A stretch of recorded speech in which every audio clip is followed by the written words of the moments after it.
আসসালামু আলাইকুম বন্ধুরা। বন্ধুরা, আজকে আমি আপনাদেরকে একটি নিষ্পাপ শিশুর দুঃখের ঘটনা শোনাবো। কিভাবে সে তার মৃত বাবার কবরের কাছে গিয়ে কান্না করছিল, কেঁদে কেটে সে কি বলছিল, আর তারপর কি হয়েছিল। আসুন সেই ঘটনা আমি আপনাদেরকে শোনাচ্ছি। তার আগে এই ভিডিওতে একটি লাইক করে দিন, আর এই চ্যানেলটিতে আপনি নতুন হলে সাবস্ক্রাইব বাটনে ক্লিক করে বেল অপশনটি অন করুন। ভিডিওটির শেষে দোয়ায় শামিল হতে চাইলে কমেন্টে লিখুন আমিন। তো চলুন আমরা কাহিনীতে চলে যাই। হযরত ঈসা আলাইহিস সালামের সময় দুজন গরিব স্বামী স্ত্রী ছিলেন। তাদের কোনো সন্তান ছিল না। অনেক বছর পরে আল্লাহ তাদের ঘর আলো করে এক ছেলে সন্তান পাঠালেন। অন্য বাবা মায়ের মতো তারাও তাদের সন্তানকে খুব ভালোবাসত। বাবা চাইতো তার ছেলে যখন বড় হবে তখন তা বানাবে। কিন্তু একদিন এমন হলো, বাবা কাজের জন্য গেলেন, সেখানে একটি ঘটনায় তার জীবন চলে গেল। ঘরে যখন এই খবর পৌঁছালো তখন মা ছেলে কান্না করতে করতে তাদের অবস্থা খারাপ হয়ে গেল। ছোট ছেলেটির মা তো বিলাপ করে কাঁদতে কাঁদতে বলল, হে আল্লাহ, আমি এখন কার আশ্রয়ে বাঁচব? আমার তো আর কোনো আশ্রয় নেই। আমার বাবা মাও তো এই দুনিয়া থেকে চলে গেছে। আমার যেই স্বামী ছিল সেও তোমার কাছে চলে গেল। আমার এই ছোট ছেলে এখন সে কার আশ্রয় রইবে? স্বামীকে গোসল করিয়ে কাপন দাপন করানো হলো। মা ভাবতে লাগলো, আমার ছেলে তো এখনো ছোট, তার ভরণ পোষণ করতে হলে আমাকে তো কামাই করতে হবে। এজন্য সে লোকদের বাসায় কাজ করতে শুরু করল। সকালে সে মেহনত পরিশ্রম করত, আর রাতে সে সেলাইয়ের কাজ করত, যেন সে তার ছেলেকে দুবেলা ভরপেট খাওয়াতে পারে। সময় অতিবাহিত হতে লাগলো। ছেলেটি এখন 6 বছরের হয়ে গেল। মা এখন তাকে একটি মাদ্রাসায় ভর্তি করিয়ে দিলেন। তার গায়ে থাকতো ছেঁড়া কাপড় চোপড়, কিন্তু ছেলেটির স্বভাব চরিত্র অনেক ভালো ছিল। সে তার মায়ের সাথে 5 ওয়াক্ত নামাজ আদায় করত। একদিন কি হলো, বাচ্চাটা যখন মাদ্রাসায় পড়তে গেল তখন তার ছেঁড়া কাপড় চোপড় দেখে বাকি বাচ্চারা তাকে নিয়ে ঠাট্টা করছিল। বাচ্চাটা এতে কষ্ট পেয়ে কাঁদতে কাঁদতে বাড়ি চলে এলো। এসে সে তার মাকে সমস্ত ঘটনা খুলে বলল। তার মা একথা শুনে কান্না করতে করতে আল্লাহর কাছে দোয়া করতে লাগলো। দোয়া করতে করতে যখন মায়ের চোখে ঘুম আসলো তখন ছেলেটি তার বাবার কবরের কাছে চলে গেল। বাচ্চাটির কথা শুনে আপনার চোখেও পানি এসে পড়বে। বাচ্চাটি তার বাবার কবরের পাশে বসে কাঁদতে লাগলো, বলতে লাগলো, আব্বুজান, আমি 2 দিন ধরে কিছু খাইনি, ঘরে খাবার মতো কিছুই নেই। বাচ্চাটির বাবার ইন্তেকালের পর দারিদ্রতা তাদের চারদিক থেকে ঝিকে ধরেছিল। 6 বছরের বাচ্চা তার বাবার কবরের পাশে বসে অনবরত কেঁদেই যাচ্ছিল, চিৎকার করে কান্না করছিল। তখনই সেই রাস্তা দিয়ে ঈসা আলাইহিস সালাম যাচ্ছিলেন। তিনি যখন একটা 6 বছরের বাচ্চাকে এভাবে বাবার কবরের পাশে বসে গলা ফাটিয়ে কাঁদতে দেখল, বাচ্চাটির মর্মান্তিক বিলাপ শুনল, বাচ্চাটির মুখবায় হাত জোর করে কান্না করতে দেখল, তখন হযরত ঈসা আলাইহিস সালামের মন কেঁদে উঠল। হযরত ঈসা আলাইহিস সালাম এগিয়ে এসে বাচ্চাটির মাথায় হাত রেখে বললেন, এই বাচ্চা, তুমি যদি তোমার বাবার সাথে কথা বলতে চাও তবে আমি কিছুক্ষণের জন্য তোমার বাবাকে জীবিত করতে পারি। বাচ্চাটি বলল, তাহলে আমার বেশ উপকার হবে। এবার হযরত ঈসা আলাইহিস সালাম 2 রাকাত নফল নামাজ আদায় করলেন। নামাজ শেষে তিনি আল্লাহর কাছে দোয়া করলেন এবং কবরের পাশে ঘুরতে ঘুরতে ইশারা করে বললেন, এই কবরের লাশ, তুমি আল্লাহর নির্দেশে সহি সালামতে কবর থেকে বাইরে বেরিয়ে এসো। যখনই ঈসা আলাইহিস সালাম বললেন, হে এই কবরের লাশ, আল্লাহর হুকুমে তুমি বাইরে বেরিয়ে আসো, তখনই কবরের মাঝ দিয়ে ফেটে গেল এবং একটি ব্যক্তি কালেমা পড়তে পড়তে সেখান থেকে বেরিয়ে এলো। লা ইলাহা ইল্লাল্লাহু বলতে বলতে বাইরে বেরিয়ে এলো। তার চেহারায় নূর ছিল। সে তার গায়ের উপর থেকে মাটি সরাতে লাগলো। যখনই লোকটি কবর ফেটে বাইরে বেরিয়ে এলো, ঈসা আলাইহিস সালাম বুঝতে পারলেন তার কবর তো জান্নাতের একটি বাগিচা হয়ে গিয়েছে। সুবহানাল্লাহ। কবরটি থেকে জান্নাতি ফুলের ঘ্রাণ ভেসে আসছে, আতরের ঘ্রাণ ভেসে আসছিল। এমন মনে হচ্ছিল যেন কবরটি জান্নাতের কোনো অংশ। মৃত লোকটি যখন বাইরে বেরিয়ে এলো তখন নিজের ছেলেকে দেখল। তখন সে তার ছেলের মাথায় হাত রেখে বলল, আমি তোমার সকল আর্তনাতি শুনেছি বাবা, তবে তুমি তোমার দোকান দিয়ে আমার একটা নসিহত শুনে নাও বাবা। যেই প্রশান্তি দারিদ্রতায় আছে সেটি ধন সম্পদে নেই, যেই সুখ শান্তি দারিদ্রতায় আছে তা ধনী হওয়ার মধ্যে নেই। তুমি যদি সুখ শান্তি চাও তাহলে আল্লাহর দিকে ঝুঁকে যাও। কোনো কিছু চাইতে হলে কেবল আল্লাহর কাছেই চাও, অন্য কারোরই কাছে নয়। তোমার বাবা তার সারা জীবনে দারিদ্রতায় কাটিয়ে দিয়েছে।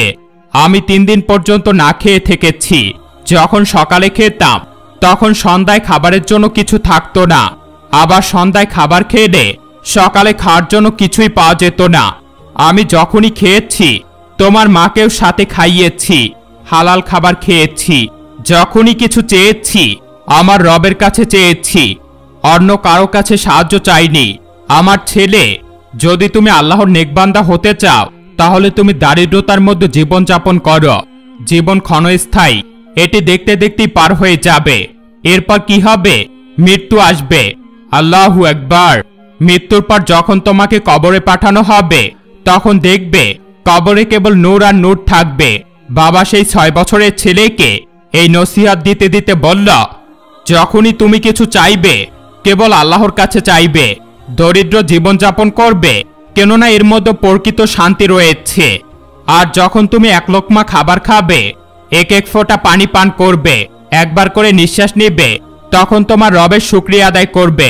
এই নসিহত দিয়ে লাস্টে কালেমা পড়তে পড়তে হযরত ঈসা আলাইহিস সালামকে জিয়ারত করে আরো একবার মারা গিয়ে কবরে ঢুকে গেল। বাচ্চাটি তার বাবার নসিহতের উপর আমল করতে লাগলো। যখনই কিছু চাইতো কেবল আল্লাহর কাছে চাইতো। তার ফলস্বরূপ আল্লাহ তাকে এত দিলেন যে বড় বড় বাদশারাও তার ধন সম্পদে ঈর্ষা করতে লাগলো। আল্লাহ তাআলা বলেন, তোমরা যদি সমুদ্রে ফেনা পরিমাণ পাপ করো তবু আমার কাছে ক্ষমা চাও, আমি তোমাদের ক্ষমা করে দিব। কিন্তু 2টি গুনাহ কখনো করবে না, এই গুনাহের কোনো ক্ষমা নেই। তার মধ্যে একটি হলো এই যে তোমার মস্তিষ্ক, যাতে চিন্তা ভাবনা করার ক্ষমতা রয়েছে, তা যখনই জোকাবে তা যেন কেবল তোমার রবের সামনে জোকানো হয়, অন্য কারোর সামনে জোকানো যাবে না।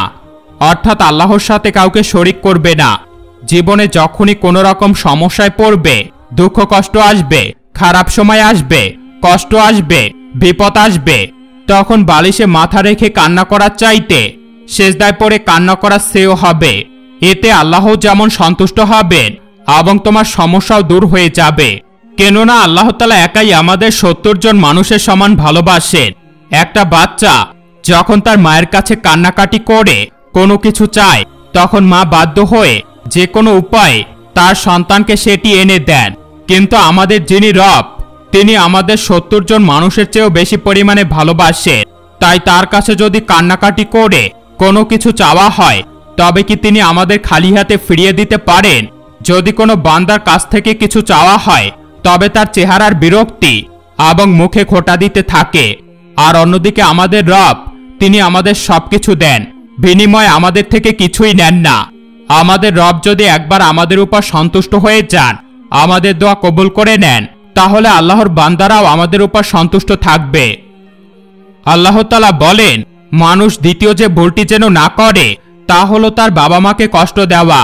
বাবা মাকে কোনো প্রকার কষ্ট দিবেন না, তাহলে আমি অসন্তুষ্ট হয়ে যাব। তখন তোমাদের উপর আমার গজব নাজিল হবে, এক এক করে আমার আযাব পতিত হতে থাকবে, আর ফেরেশতারাও তাকে লানত দিতে থাকবে।